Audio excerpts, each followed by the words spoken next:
Welcome to Ghost of a Podcast. I'm your host, Jessica Lanyadoo. I'm an astrologer, psychic medium, and animal communicator, and I'm going to give you your weekly horoscope and no bullshit mystical advice for living your very best life.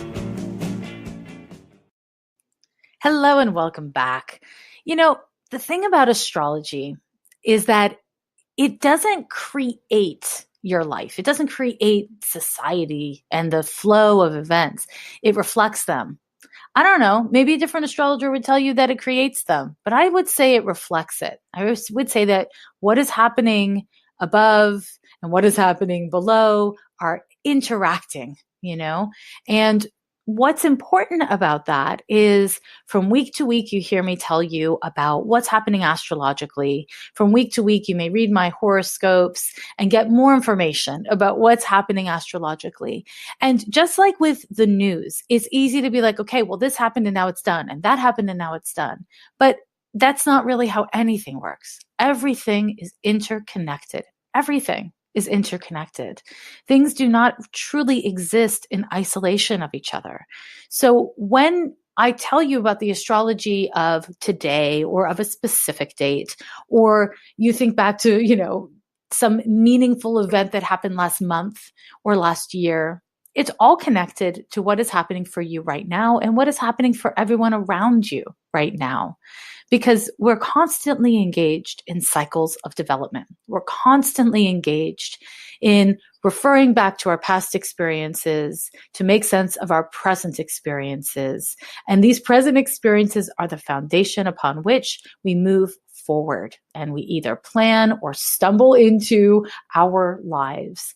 And so I want to really encourage you as you engage with astrology, and certainly as you engage with horoscopes, to make sure that you are seeing this stuff as connected to what was going on in the past couple of weeks, in the past couple months, in the past years, because they're all connected. And when we are using astrology to its best advantage, what we're doing is we're understanding the cycles of development that we're going through and using that understanding to kind of build greater self-awareness, which empowers us to make better and better choices with whatever we're dealing with, whether it's kind of garbage or it's amazing. Our choices are really everything. Our choices are what defines us and not actually our circumstances. It can feel like your circumstances are defining you, but at the end of the day, it's what you do with them. It's how you hold them. That's you. That's all yours.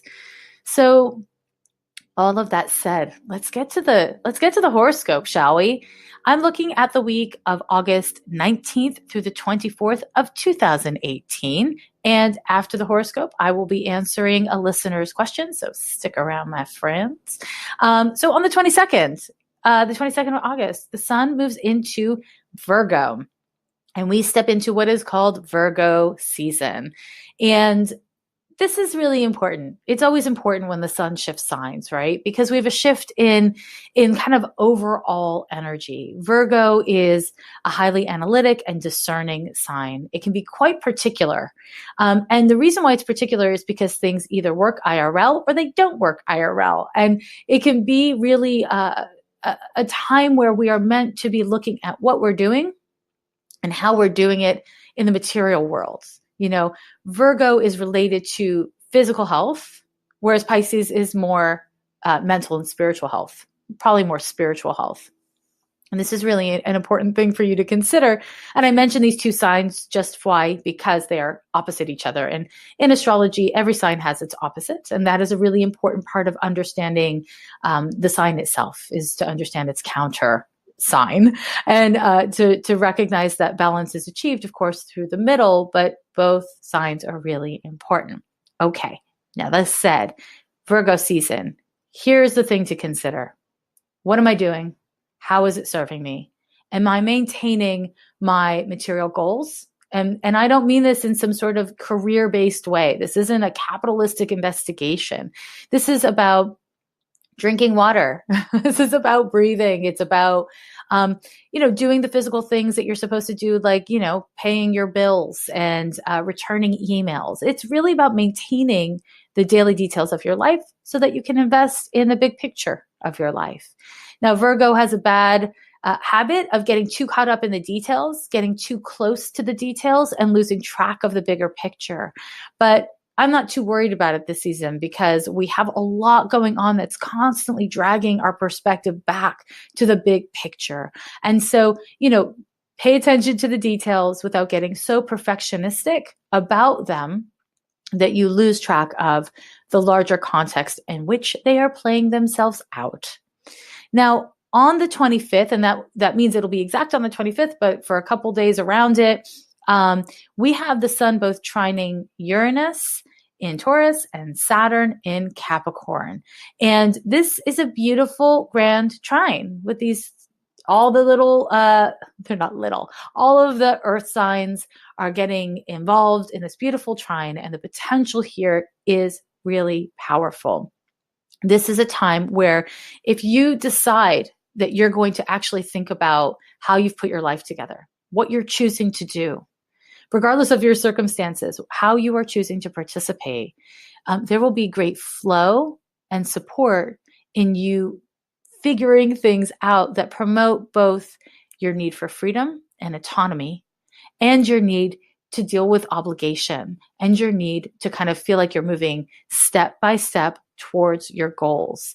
This is an excellent time for making plans. This is an excellent time for unpacking all of your ambiguities and confusions about what do I want, what should I do, how should I do it, and making sense of them. So this isn't about, some meteoric experience of like fame or insight. Earth signs aren't meteoric. This is a time instead of being grounded and of making sense of opportunities and making sense of possibilities so that you can engage with them in a productive and long-lasting way.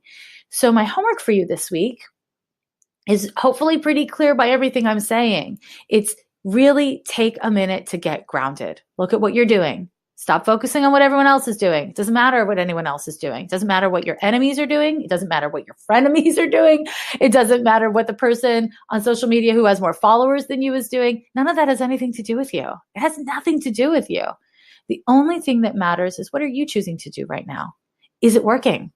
If it's not working, what choices can you make now to adjust? Maybe just a small adjustment, maybe a big adjustment, but what do you need to do to adjust your approach in the real world, day to day, to better support you towards being the person you want to be and living the life you want to live? The thing about pleasing others, it's an important part of life. We live in community, we live in society, and we care about what other people think and feel about us. And that's healthy and appropriate. But when we make life choices because we think it'll make other people happy, or because we think it'll make our lives easier because other people won't criticize us to our faces, that doesn't actually create happiness. That doesn't actually create stability. What it creates is a tiny little prison of your own making. So look honestly at where you're compromising in ways that you really don't need to be compromising. Look honestly at when you're engaging with your options in a way that is ultimately fear-based. Pay attention to these things because when you have awareness, you can make choice, right? And when you're in denial or you're disassociated, it's really hard to make good choices because you're not seeing all of your options. All right, my friends, that is my quick take on the horoscope for this week. Of course, if you want more, you should read my horoscopes all over the internet, follow me all over the social media, and know that I'll be thinking about you, and I'll talk to you next week. Hi, welcome to the Q&A corner of Ghost of a Podcast. I have a really important question from NP, and it's titled Cat Heaven. And it says, my cat, who I was so incredibly close with, died the other day. I'm devastated and feel like it would help me to get through this to better understand what happens to animals when they pass on. I've heard theories about humans, but does the same go for cats? Is it the same for all animals? Thank you for your perspective. So this is a really, just first of all, I'm really sorry. Losing anyone you love is really painful. And I feel like relationships that we have with our animal companions, unconditional love. It's like unfettered by the complicated messiness of humans and, talking and stuff. It's just a lot of really intimate, tender love. And so it's really, really painful. And for some reason in our culture, we just kind of brush off, I think we brush off death and grieving in general, but certainly we tend to brush off people losing their animal companions. And it can be so devastating, and grief has its own timeline. And so it can really last and stay with you. So I am sorry for your loss. And in terms of what happens after we die, so I should preface everything I'm going to say with a couple things. The first is, I don't know. Nobody knows. When we die, we will find out. Theoretically, according to my grandmother, we won't find out because we'll all be dust. I don't know. Nobody for sure knows. And the other thing I want to say is that, if what I say contradicts your values or your beliefs, don't worry about it. Trust yourself. I think that when it comes to spirituality, especially with things as kind of like intimate and scary and loaded as our thoughts and feelings about life after death or dying and grief, I think it's really important that you get to define for yourself what feels right and what doesn't. And my perspective is informed by my work as a medium. I've been working as a medium for many, many years with many, many clients. And that's kind of led me to my perspectives. And, someone with the same amount of experience who's worked with the same amount of clients who may have a really different experience. And so I don't mean to suggest that there's a black and white all or nothing thing. And, that I think is a really important thing to say. Use critical discernment when talking about really vulnerable and potentially woo-woo or very spiritual stuff like this. So all of that said, of course we die. The body dies. That is inevitable, and that is true. And also, I don't really believe in death exactly. What I'm trying to say is that when the body dies, that does not mean that we die. So from my perspective, the soul is this thing that exists in greater space than the body. So the body exists within the soul. And when the body passes, that does not mean that the soul passes.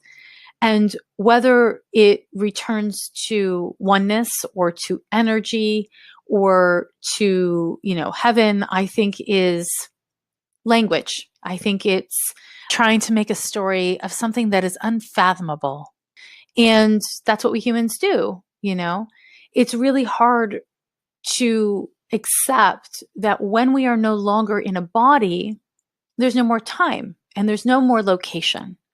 And because of this, I personally don't resonate with the ideas of heaven or hell because they are predicated on this idea of location and a physicality that I actually don't think exists beyond this physical plane. And so the distinction that we humans hold between a ladybug and a cat and a person and a good person and a bad person it's us. That's ours. I don't think that's universal. And when I mean universal, I don't mean universal with human thought. I mean universal, capital U, universe. Like, I don't think that's really how it goes. And so we are energy, we are souls, and we are here in this physical form. And I won't, suggest that I know why. I have my theories and my perspective, but I would say that we are here and we live our lives hopefully to the best of our ability, hopefully in a way that does justice to our soul, right? And there's so many opportunities to not do that. It's we don't come here to be perfect. We don't come here to be perfect. But I don't know, my experience with cats, because TBH, crazy cat lady over here, no shame, none at all. My experience with cats is they can do no wrong. They are, to me, perfect. But that's just because I love them. And the thing about love is I kind of think that's the point. I think being able to achieve the embodiment of love as an action, as an energy, as a motivating force, that right there does a soul good. And I think that when we shed the body, when the mortal coil unfolds, then we are our soul. So we are not gone. We're not dead. Now, that said, we're not here. I mean, I think my experience as a medium tells me that we have access to here, but that here is not the only place. And again, I use the word place, but it's not actually right for me to use the word place. But this is my sense, and this is my understanding. It's that when our animal friends pass, and often when children pass, children who are young enough to not have ideas about being in control of their bodies and their lives, it is quite graceful because they don't have all this analysis in the way.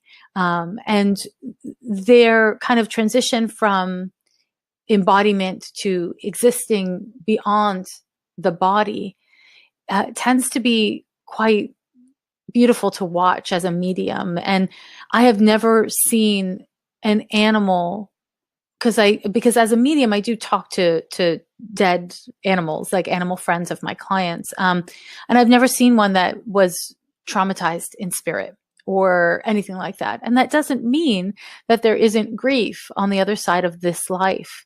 But I don't see painful emotions as being tortured. I mean, it might feel like it sometimes, but going through painful feelings is, it's kind of like the shadow side of the brightness of the light that is this life.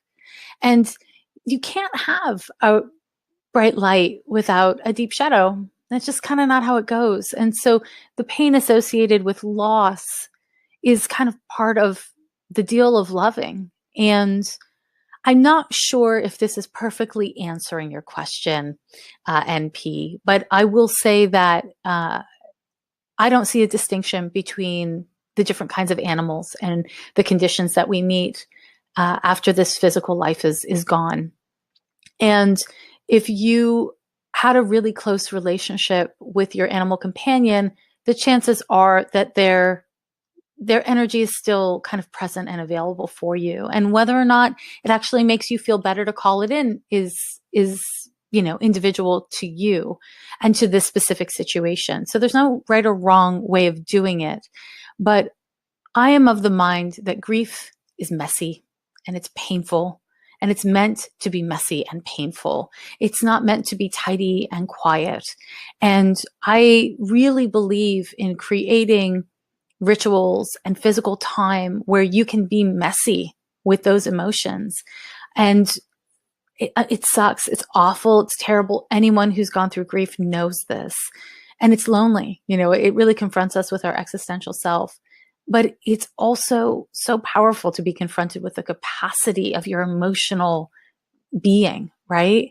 And so if you can, on some level, regard it as a validation or an affirmation of your capacity to love and feel, then you won't lose yourself through it.